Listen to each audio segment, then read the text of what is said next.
scarier than a ghost. I mean, think about it. Is it some invisible spirit hiding in the dark corners of an empty room? Or is it a monster that you've actually touched, seen, and maybe even fed? A monster that smiles at you in broad daylight, just waiting for the perfect moment in the dark to strike. Okay, let's dive right into this. Welcome back to The Explainer. Now, that chilling little intro wasn't just to set the mood.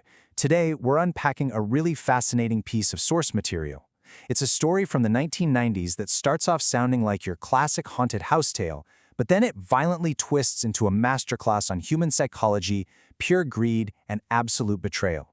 This narrative was so dark it was literally buried from the public eye. We're going to break down exactly what went down at this remote Haryana farmhouse and dissect every single terrifying layer. Trust me, you're going to want to pay close attention to how this one plays out. All right, Section 1, the Haryana farmhouse setup. Let's get the lay of the land here. So what's really wild about this setup is just how totally normal and frankly trusting it all looks on the surface. Picture this, it's 1990. We're at this super isolated farmhouse stuck right between Sonipat and Panipat in Haryana. Our main guy here is Raghav Malik. Raghav is this wealthy, highly successful businessman from Delhi, and he uses this place as a weekend getaway with his wife, Mohini. But here's the absolute kicker. Raghav is a severe heart patient. He actually survived a massive heart attack before, so his health is incredibly fragile.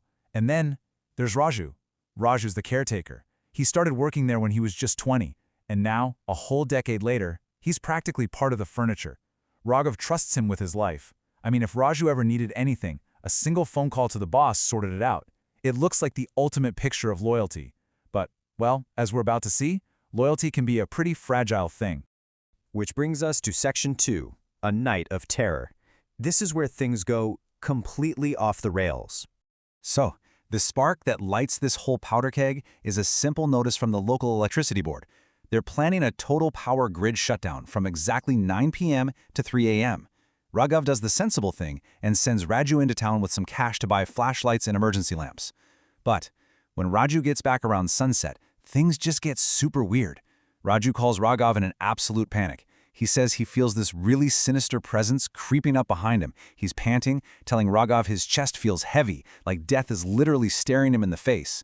When the power finally cuts out, Raju flicks on a flashlight and is paralyzed. He sees a tall, headless woman standing right next to him. Naturally, Raghav is terrified for his caretaker. He rushes all the way from Mumbai to Delhi, drives out to the farmhouse the next evening. But as soon as Raghav steps foot on the property, the horror pivots entirely onto him. He finds Raju cowering in the stable, babbling about a dark presence. Raghav brushes it off and goes inside to get some sleep. But as he's lying there in the pitch black, the nightmare kicks into high gear. He hears the heavy front door creak open. He hears glass violently shattering. Shadows are physically darting across the hallway. And when he tries the light switches, nothing. Just this eerie, disembodied laughter echoing all through the empty house. The tension is just building minute by terrifying minute. Right at sunset, Raju's dread hits its peak, and he basically barricades himself in the stable. Then, 9 p.m. hits. The lights die, and absolute supernatural chaos swallows Raghav whole.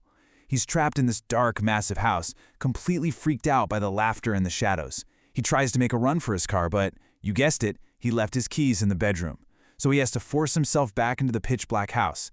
In the kitchen, he feels someone breathing heavily, right on the back of his neck. He spins around, sees a massive figure looming in the dark, and because of his weak heart, the sheer panic causes him to just collapse. He faints dead away on the cold floor. He's out cold for hours. Then, at exactly 2:50 a.m., he finally blinks awake. Remember, the power isn't scheduled to come back until 3 a.m., but what Raghav wakes up to at 2:50 completely flips this entire explainer on its head. Section 3, the deadly betrayal. Seriously, forget about ghosts. The real horror here is so much more human and way more lethal. So, we've got to ask the obvious question. Was there actually a spirit roaming around in the dark? Well, when Raga wakes up on the kitchen floor, he doesn't hear spooky ghost noises. He hears a voice, a very real, very human voice, whispering on a cell phone nearby. It's Raju. And Raju is saying, "Madam, I could only make him faint. He didn't have a heart attack. If you say so, I'll just bury him in the field out back." Yeah, no ghost, no headless woman. The shattering glass, the running shadows, the creepy laughter, the whole shebang was just a meticulously staged, incredibly twisted theatrical performance set up by Raju. The ultimate goal? To literally scare a heart patient to death in the pitch black. But you're probably thinking, why? Why on earth would a devoted servant of 10 years do something so horrific? Well, 5%. The person on the other end of that late-night phone call, it was Mohini, Raghav's own wife. She wanted her husband dead so she could bag his massive fortune. And the going rate to completely buy out 10 years of Raju's so-called unwavering loyalty? Just a measly 5% cut of the farmhouse property.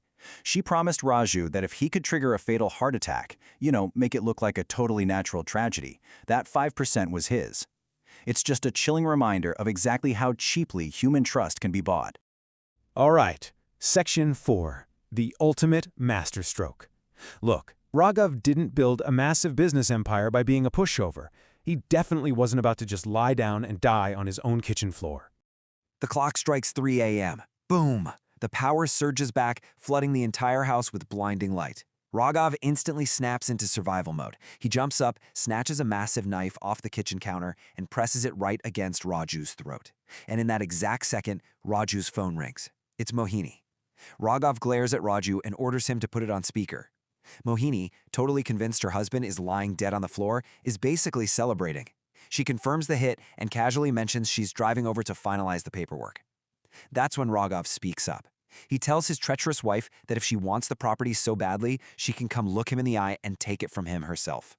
Mohini, who is just dangerously arrogant at this point, scoffs and says she'll be there in an hour and a half. Now, with his murderous wife literally en route, Raghav looks at the guy who just tried to scare him to death. But instead of dialing the cops, Raghav kicks off a bidding war for his own life. 10%. Raghav looks Raju dead in the eye and counters his wife's offer. He says, "I will give you 10% of this entire property today if you kill Mohini the absolute second she walks through that front door." And that leads us to honestly one of the most ice-cold moments in this entire source material. They're sitting there waiting in dead silence for an hour and a half for Mohini to show up. Raghav looks over at Raju, who is now shaking like a leaf, and tells him, "You are just a pawn. I am the king, and the game of chess continues as long as the king stands." Seriously, wow. Raghav didn't even see Raju as a monster, he just saw him as a tool, a chess piece that automatically belonged to the highest bidder. And eventually, the headlights from Mohini's car sweep across the living room wall. The trap is officially set. She struts through the front door, arrogantly telling Raghav it's a good thing he's surrendering. But she doesn't even get to finish her sentence. Raju lunges from the shadows and drives the kitchen knife right into her chest. Mohini hits the floor, dead.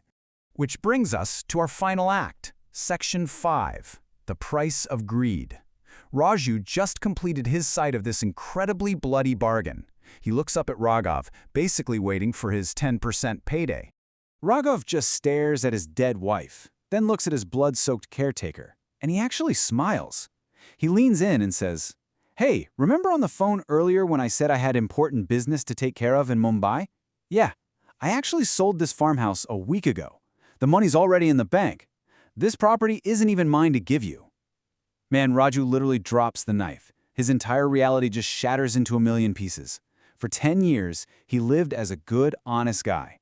Then, completely blinded by the promise of a 5 and 10% payout, he betrays his boss, literally murders a woman, and winds up with absolutely nothing but the horrifying consequences of his own actions.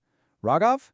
He just casually walks out the front door, hops into his car, and drives back to Delhi, leaving Raju alone in the nightmare he created. To the public, the official narrative became that Raju and Mohini had this secret illicit affair and Raju killed her in some tragic crime of passion before taking his own life out of guilt. Everyone just felt so incredibly sorry for poor, heartbroken Raghav. But the dark reality? Raghav pulled off the ultimate cold-blooded revenge. He managed to eliminate a murderous wife and absolutely destroy a greedy servant, all without ever getting a single drop of blood on his own hands. Which leaves us with this final thought. The source material draws this brilliant comparison, equating greed to sugar. A little bit is sweet. It gives you a burst of energy, it gives you drive, but if you consume way too much of it, it just leads to absolute destruction. Raju let greed completely consume his loyalty, and Mohini let it rot her humanity. But as we wrap up this explainer, I really want you to look at this whole story from a slightly different angle. We started off by asking, what's scarier than a ghost? And the obvious answer was a human monster. But when you look at the incredibly cold, calculating way Raghav manipulated that entire board, walked away with all the cash, and just watched two people literally destroy each other while he kept his hands perfectly clean, it kind of leaves you wondering, doesn't it? In this twisted, dark game of chess, who was the true monster of the story? Thanks so much for hanging out with me as we unravel this incredibly dark source material. Keep questioning, keep analyzing, and I'll catch you guys in the next explainer.